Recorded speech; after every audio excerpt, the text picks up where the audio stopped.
There are a lot of things that's going on in the world today.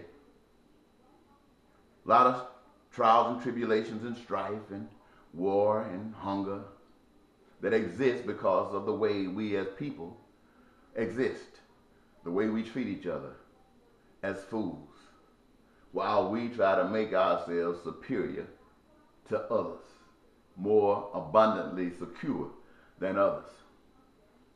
I want to say to the Syrian people,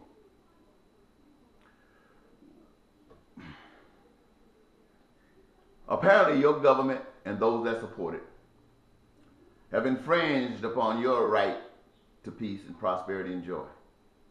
And there are those that have picked up arms to defend through killing the same as the government that is keeping you down. But don't get excited, because that doesn't guarantee you anything. As it happened in Egypt, the people rose. The people said no more. No more, they said. And they picked up arms and they did all of those things necessary to get enough power, enough support to defeat the king, as it were. When I say king, I'm talking about the man at the highest authority in that particular country. And the powers that supported that destruction stood up supposedly in your behalf. And you find out that it is no different in Egypt today than it was when they had Mubarak. And now the turmoils have started all over again. This could be a good sign to the Syrian people. To the Syrian people, I say to you, I hate what is happening to you. And I wish there was something that I could say that would help you. And I can only come up with one thing, and that is what I'm sharing with you here now.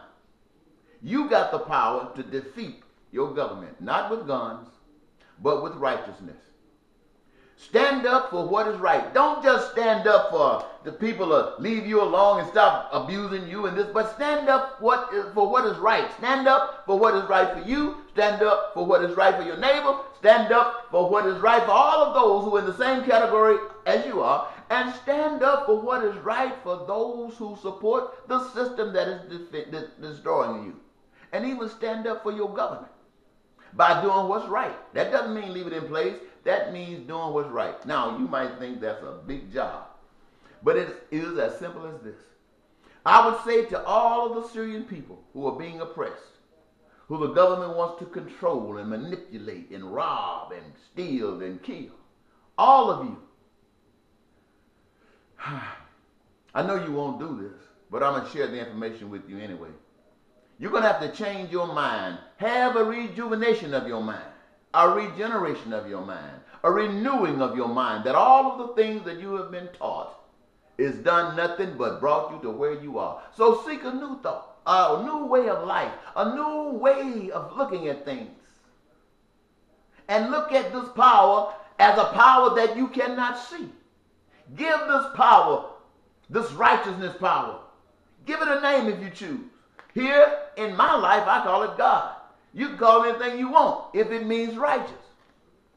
And what would that righteousness allow you to do?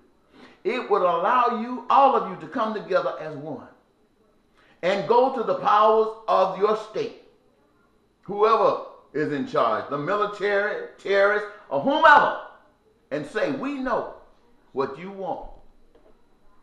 Through your killing us, we know what you want from us.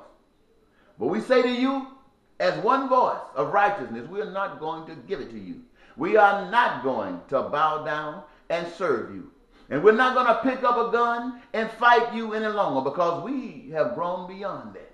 But here we are today, and we come to give you permission that if you plan to continue to do to us and require of us what you have been requiring and doing to us, kill us. Now sit down and tell them to kill you. And let them, if they do. They won't kill you. Why? Because they need you to use and to abuse and to give them the positions that they have. But when you refuse to do that and say, kill me, they are no more a God over you. They are no more a power over you, because you have claimed your power unto yourselves. If they kill you, all of their supporters now are not free to enjoy the life that they have been enjoying at your expense, because now they got to replace you. They got to replace you. And if there are those that will say, kill them and we will replace them, they're going to find out what you went through. And then the same requirement that you used to be liberated would be required of them. And if they want to be liberated, then they'll have to do the same thing you did. And if they did that, or when they did that, then the powers that be, are they going to kill them? Let's say they did. Then who are they going to rule? Nobody's there to be ruled but the powers that be. And the powers that be will have to kill themselves. Now, people are stupid and ignorant and crazy. I don't think they'll go that far. But if they did go that far, it doesn't hurt you.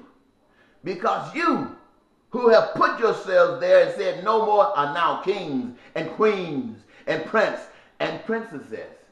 And when they have killed you, your name will go down in history like Dr. King, or like Jesus, or like Muhammad. You know what? You become a victor at that moment. Don't you forget it. Thank you.